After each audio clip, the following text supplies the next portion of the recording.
Hi, friend, and welcome back to Marvelous Friends, your home for all things Marvel Cinematic Universe and beyond. I'm Rhett, and today I'm going to be discussing Tom Holland's future as our Spider-Man in the MCU.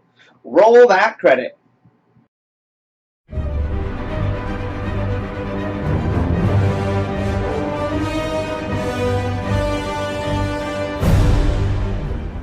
Recently, the details of Tom Holland's contract to play Spider-Man were leaked to the public, which revealed that he only has one more appearance as Spider-Man within that contract. Now, this contract does also include the details regarding the partnership of Sony and Marvel Studios, making it a joint venture regarding the character, with Marvel having serious oversight of the character due to the two previous attempts that were not necessarily all that successful in every iteration of the story. Now, this of course raises some very interesting character questions regarding Spider-Man. So let's break it down a little bit. We know that there were supposed to be 6 films in total, 3 of them to be solo films and 3 of them to be team-up storyline films. Now, the latter is complete. We've seen him appear in 3 of those films, originally in Civil War, as well as being in the Endgame Infinity War double feature. And we've received 2 of the 3 solo features, which means a third solo feature is definitely in the works already, and it's already been highly pointed at by Kevin Feige, saying that it's going to be something we've never seen before in a Spider-Man movie. I'm going to say it right here that Marvel Studios will most likely push this third film back at least a couple years, and that is to allow for plenty of time for negotiations between Sony and Marvel regarding the future of the character post this contract. Like I said, again, this contract includes the terms of that partnership of the two to allow Spider-Man to appear within the MCU canon storyline.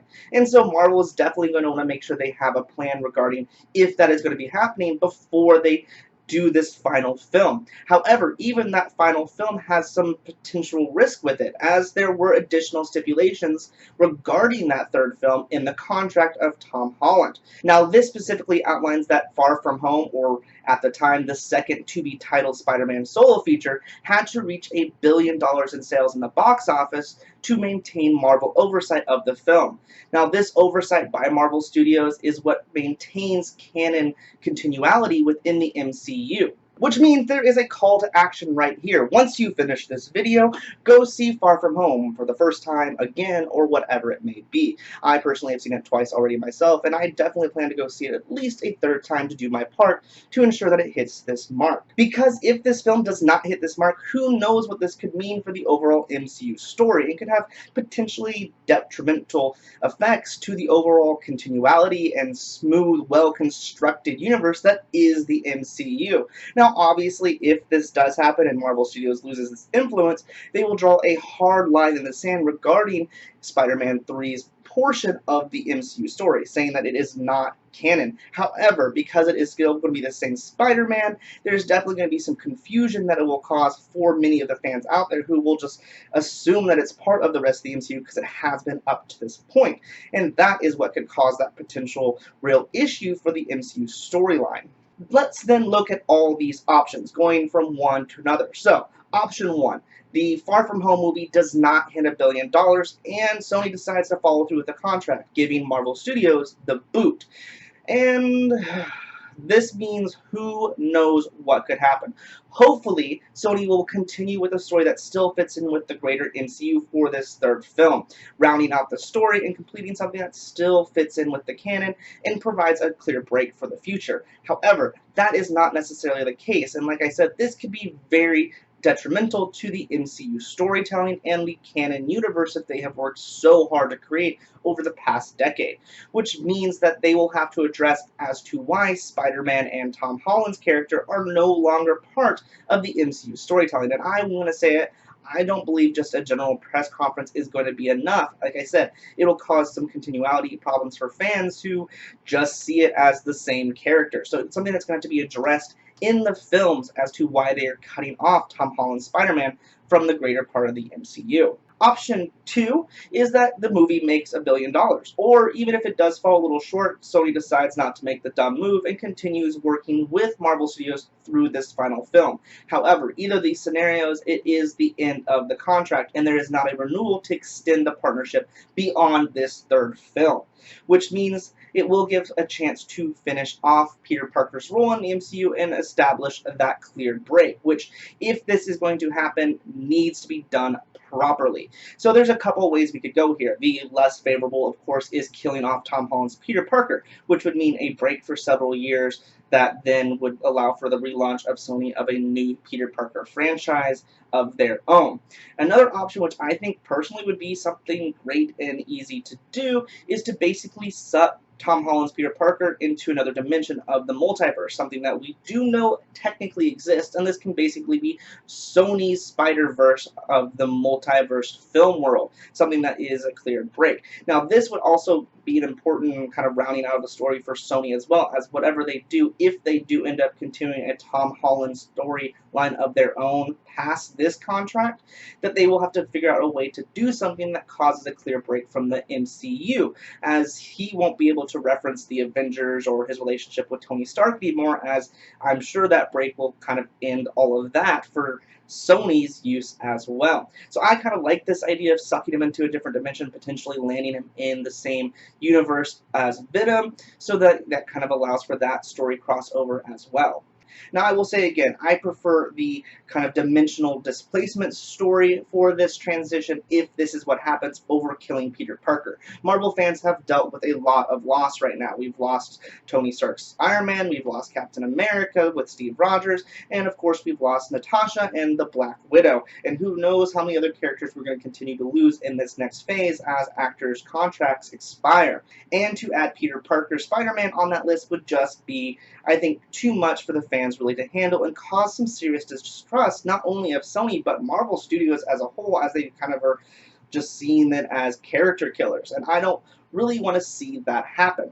But I will say, if they go with this dimensional displacement, they really need to do it carefully and make it very clear what is happening and leaving no question for fans. Because if they throw it in as some kind of post-credit scene event, it would cause potentially some serious confusion, as most fans probably wouldn't understand what was going on, and it needs to be made very clear that he's in a new dimension. There is no kind of cross-content with the rest of the Avengers and the MCU anymore, and really lay that out clear. Not that I would not enjoy the video content here on the channel where I explain this to everyone, it just needs to be very clear and precise and leave no questions to what is happening with the character. Again, if Sony does extend their contract with Tom Holland to keep him as Spider-Man, but is not going to be part of the MCU anymore.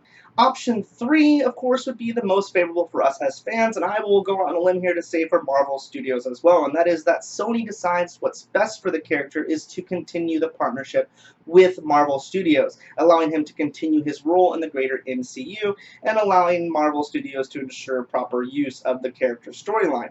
Now, this, of course, would require some serious negotiation and recontracting between the two parties, which is fine. And again, that will probably take some time, as they really need to better define things moving forward. Up to this point, basically, Spider-Man has been a vague description of characteristics that Marvel has required Sony to stick to, and there has been some serious question regarding what extended characters fall within that original agreement of the rights to the Spider-Man character, regarding basically other versions of Spider-Man and things like that. So basically outline who belongs to who is really going to be crucial there. Also, I think there will probably be some renegotiation regarding the splitting of money, because so far Sony basically gets to keep all the profits from the solo films that involve Spider-Man, with Marvel just getting storyline input and control, and then the use, of course, of him within their greater team-up and crossover films. I will say also this will probably involve some negotiation regarding Venom, because the ultimate team-up is desired by both parties to some level. And so this will include whether it is just Venom and Spider-Man getting to cross over, or will Marvel potentially get to use Venom in some other MCU team-ups in the future as well. The ball, though, really is in the court of Sony, and ultimately they will do what is best for them, but hopefully they also keep their fans in mind as well. Moving forward with the good mojo that's been built up with Marvel Studios regarding this version of Spider-Man would probably be in their best interest and keep the money flowing into their pocketbooks, as the previous iterations of Spider-Mans that they have really seen a decline in profits with each additional franchise film, which has led to those restarts over and over again. And I think it would cause some serious bad mojo for them to kind of go off in their own world and cause a cutoff of Spider-Man from the greater MCU, which could potentially cause some backlash for them, even if they do restart a Spider-Man in the future.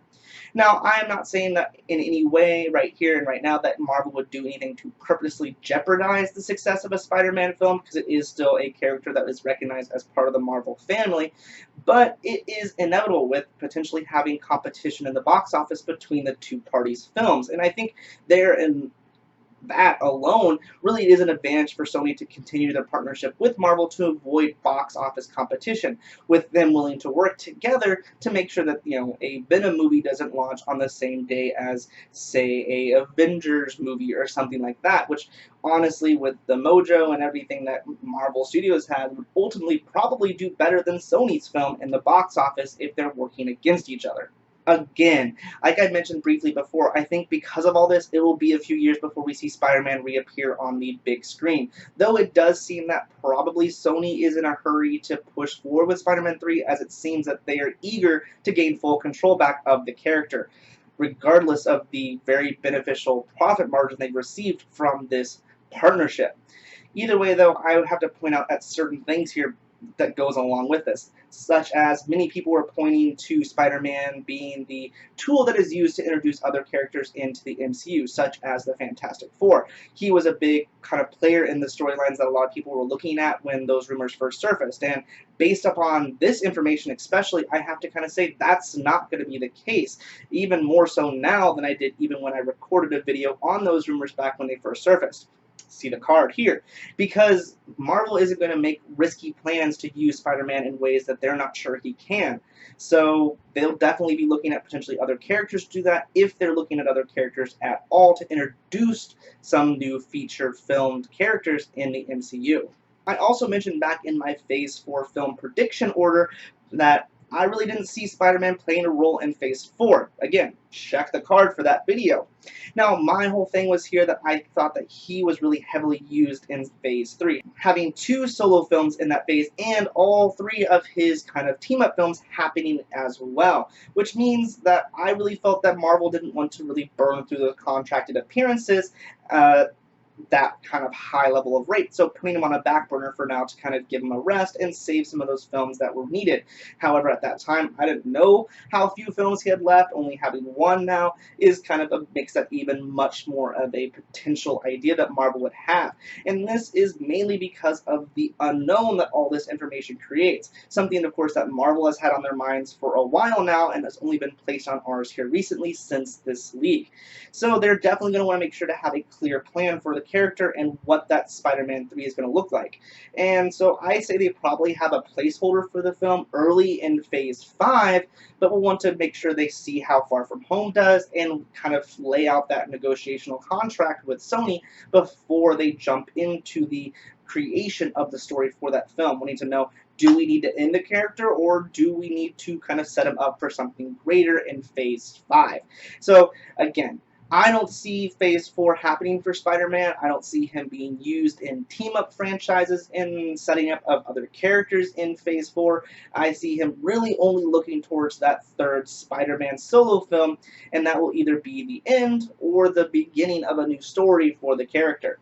Marvel are careful planners, though, and I'm sure they're not going to jump into any idea creation that would potentially fall through to the risk of this deal's expiration.